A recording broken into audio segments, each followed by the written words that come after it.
तो फ्रेंड्स, आपका स्वागत है हमारे चैनल फिजिक्स विद प्रज्ञा में। तो आप देख सकते हैं आज का हमने जो टॉपिक लिया है वो है आपका गोली अवतल पृष्ठ पर हमें अपवर्तन का सूत्र ज्ञात करना है। ठीक है, गोली अवतल पृष्ठ पर हमें अपवर्तन का सूत्र ज्ञात करना है। ठीक है, तो सबसे पहले हम क्या करेंगे, गोली अवतल पृष्ठ का फिगर देखेंगे। उसके बाद इसका डेरिवेशन कैसे करना है, इसकी रचना कैसी होगी, सब स्टेप बाय स्टेप हम देखेंगे। ठीक है, तो ये इसका फिगर है।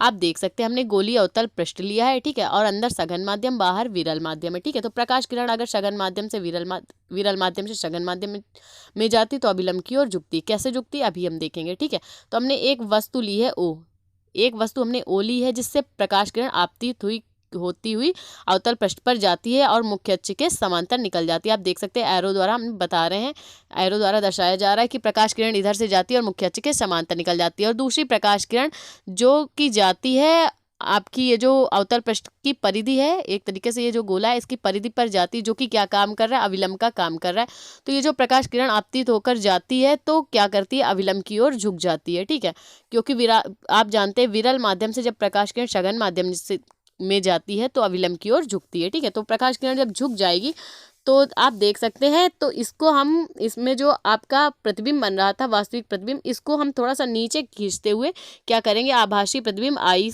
बनाएंगे। ठीक है, आई बनाएंगे और जो रेखा ऊपर की ओर जा रही है क्योंकि अविलंब की ओर झुक रही है तो उससे हम क्या करेंगे, ड्रॉ करके आपका वक्रता केंद्र बनाएंगे। अब हमें इसके लिए अविलंब की जरूरत है तो इसका अविलंब हम mn मान लेंगे। इसका अविलंब क्या हो जाएगा, mn हो जाएगा। ठीक है, पहली किरण कहाँ से कहाँ तक जा रही है, मुख्य अक्ष के समांतर। दूसरी प्रकाश किरण ओ से जाती हुई क्या कर रही है, ओ से होती हुई अवतल पृष्ठ की परिधि पर जाती है और अविलंब की ओर झुक जाती है। तो क्या करेंगे, हम वास्तविक प्रतिबिंब को थोड़ा सा नीचे खींचते हुए आभासी प्रतिबिंब बनाएंगे आई। ठीक है, और उसी पॉइंट से जो इधर आगे निकल जाती रेखा एक ही सीध में, उसी से हम वक्रता केंद्र ले लेंगे और इसका अविलंब mn मान लेंगे। ठीक है, तो इस तरह पूरे फिगर की रचना हुई है। ठीक, अब इसमें हम क्या करेंगे, अल्फा बीटा गामा ले लेंगे। इस जो कोण है अल्फा बीटा गामा हम ले लेंगे। तो ये बात हुई इनके कोणों की। तो आप देख सकते हैं MNC अल्फा कोण है और IMC बीटा कोण है, OMI क्या है आपका गामा कोण, और IMC क्या है आपका परावर्तन कोण R है, और OMC आपका अपवर्तन कोण I।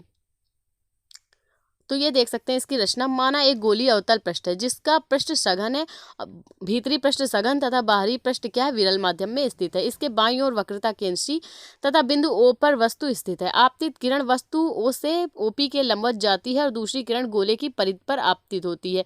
इसे वक्रता केंद्र C से जोड़ते हैं तथा आभासी प्रतिबिंब I बनाते हुए जोड़ते हैं।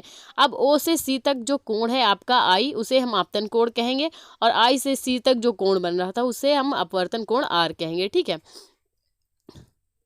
तो ये बात हुई आपकी रचना की। तो आप देख सकते हैं ये रचना कंप्लीट हुई। तो आपने जैसा फिगर समझा कि ये आपका था IMC आपका अपवर्तन कोण R था और OMC आपका आपतन कोण I था। ठीक है, तो ये देख सकते हैं त्रिभुज से हमने कौन सा लिया है, त्रिभुज MIC। पहले देख लिए त्रिभुज MIC कहाँ पे है, प्रतिबिंब वाला।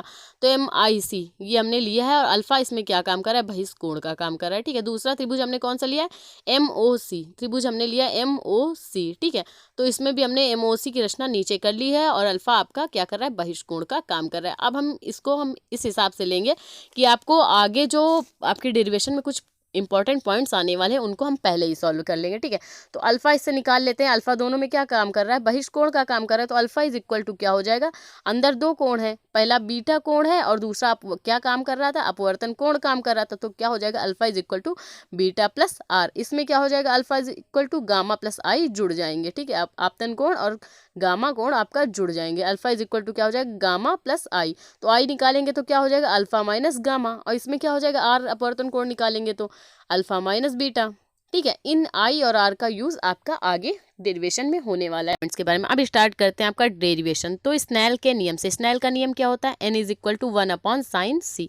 ये आपका स्नेल का नियम होता है। लेकिन जब क्या होते हैं, माध्यम दो होते हैं तो क्या हो जाएगा formula, sin I upon sine R is equal to N2/N1। ये जब माध्यम दो हो तो उसके लिए फॉर्मूला होता है। ठीक है, तो अब हम क्या करेंगे, साइन I का गुणा कर देंगे N1 से और साइन R का N2 से। तो कर लेते हैं, तो क्या हो जाएगा, साइन I N1 और क्या हो जाएगा is equal to sine R N2। तो ये फॉर्मूला हो जाएगा।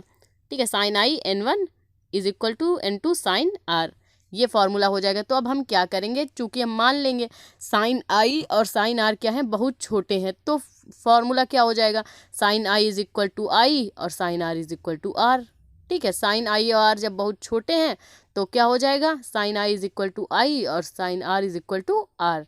तो अब हम इसको सॉल्व कर लेते हैं, तो क्या हो जाएगा, फॉर्मूला बन के आएगा आपका sine I is equal to I, sine R is equal to R.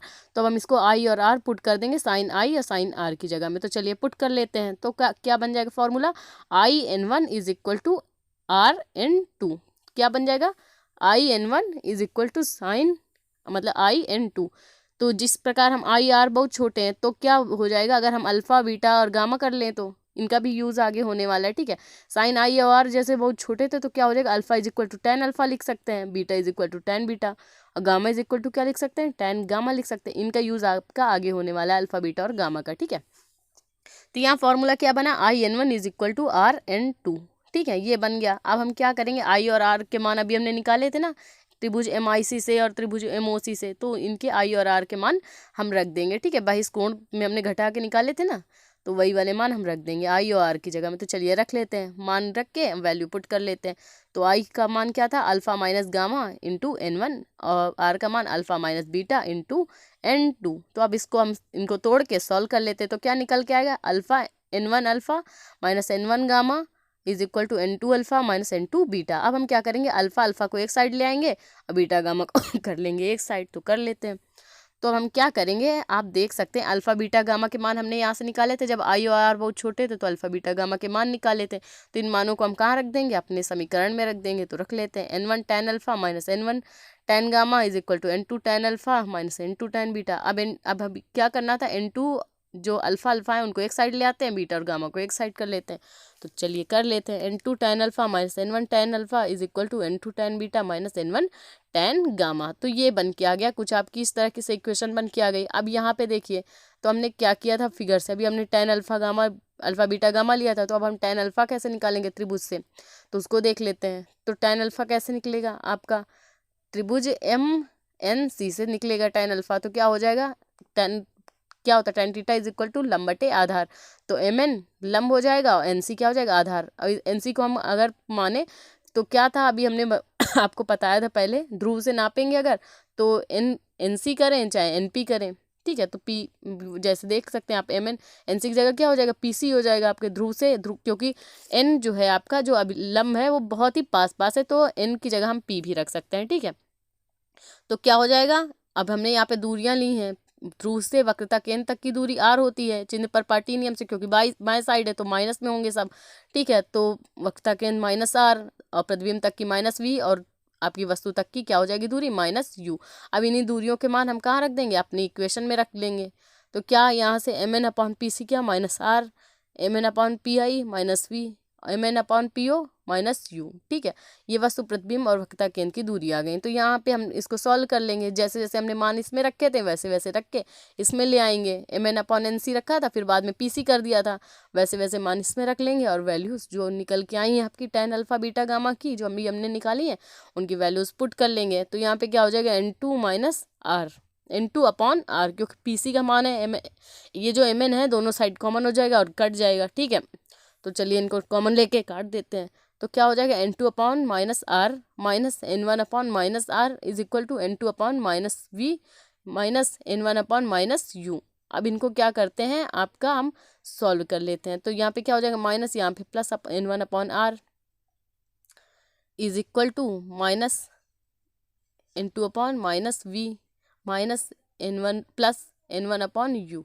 ठीक है, तो हम क्या करेंगे, माइनस माइनस इनको अंदर गुणा कर देंगे, तो क्या हो जाएगा, एन टू अपॉन आर हो जाएगा minus N one upon R. तो अब आर कॉमन ले लेंगे तो क्या हो जाएगा, N two minus N one, इधर क्या हो जाएगा, N two upon V minus N one upon you.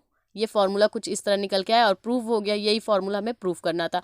तो अगर गोलीय अवतल पृष्ठ का फॉर्मूला आपको प्रूफ करना समझ में आया, फिगर समझ में आया, तो प्लीज़ वीडियो को लाइक और हमारे चैनल को सब्सक्राइब करें। मिलते हैं इसके नेक्स्ट टॉपिक पे। Thank you for watching this video.